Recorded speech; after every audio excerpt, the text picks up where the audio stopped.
ultimately the truth, the profound truth that these mindfulness-based techniques or meditation or just Eastern spirituality in general, like the really profound truth that school brings with it is that emotions are visitors. They are not enemies. They are not permanent. You're not broken. There's nothing wrong with you. Like emotions are they're like the weather. They come, they go. Sometimes they're good. Sometimes they're bad. They don't necessarily mean anything. Mm-hmm. You get to decide what they mean, and you get to decide how to act in response to them. Do you think that's specifically that there? Is that one of the biggest benefits of meditation when it's done successfully, I think, is you notice the thoughts and emotions that come and go, and then you notice them go. You notice them come in, you notice them go out, and you see that impermanence. Do you think you've meditated a lot more than I have, I guess? So where is the benefit there? Absolutely. So I before I was aware of like rational emotive behavioral therapy, I remember my Zen master back in Boston describing it as a widening gap.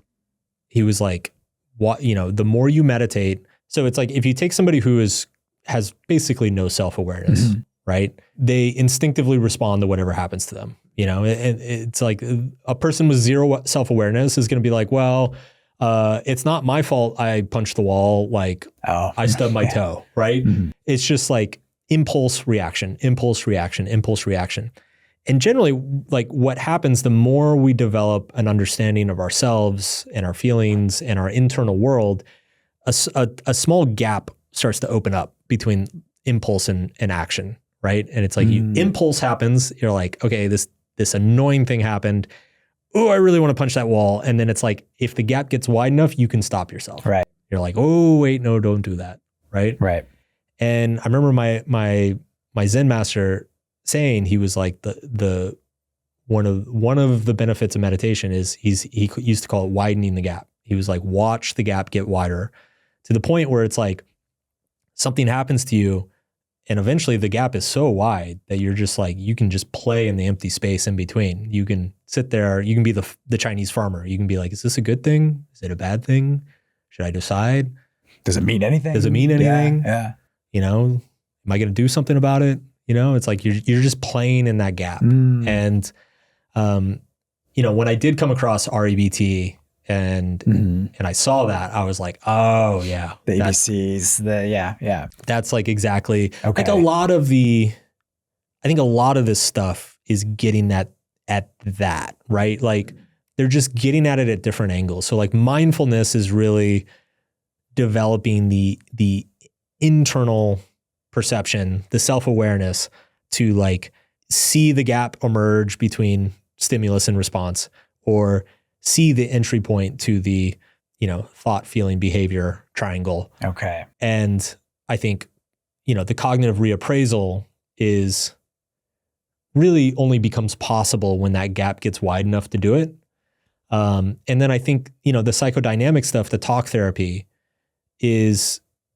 also widens that gap, because it's like the more aware you become of those emotions, the more you talk through them, the more you re-experience them, the less of a hold that they have on you, the less triggering they are, and the more that gap widens, and the more you're able to do cognitive reappraisal, and the more you're like able to kind of look at your own mind and try to understand everything. So like all of these things are synergistic. And again, it's like why we're going to hammer on the toolkit metaphor, no pun intended, because it's like none of these things by themselves are going to solve your emotional issues. But the same way, like a hammer is not going to fix your house, or a screwdriver is not going to fix your house. But when you have like a hammer, a screwdriver, a saw, a wrench, the full toolbox, then it's like, okay, now I can fix anything, Mm-hmm. Yeah. Yeah. And I think too, that's just like it just seems to me that's a big part of just emotional maturity is learning how to widen that gap. Correct. That's been my experience anyway, where things I've seen in my past where I've been super reactive, and now I do stop and that gap is widened up, and I can look at the middle part before reacting to it. So yeah. And it's funny, we haven't used that term yet, emotional maturity, because really what that is just somebody who is emotionally skillful. Right. Emotional maturity. It's like somebody who has perspective on themselves and on the world and isn't hijacked by their emotions constantly. But it's funny because like I don't think maturity is the right word. Oh, okay. I think skill is the right word. I think these things are skills. And I think when you look at somebody who's immature, it's somebody who hasn't learned the skills. The same way somebody who hasn't like learned how to like, I don't know, manage their finances or, you know, hold down a job, we would describe as immature. You know, a person who can't control their anger or, you know, is anxious in inappropriate times, or blames everybody else for their problems. Like, you know, it's like, I think these are all just skill issues. Okay. Yeah. Yeah. We don't need to add the extra judgment of maturity. Yeah. The maturity thing, it inserts that morality. Okay. You know, okay. of like, you can't control yourself. You're like a child, you know, which might be true. There's some parallel there, but yeah, we can do without the judgment. I get that. Yeah. Okay.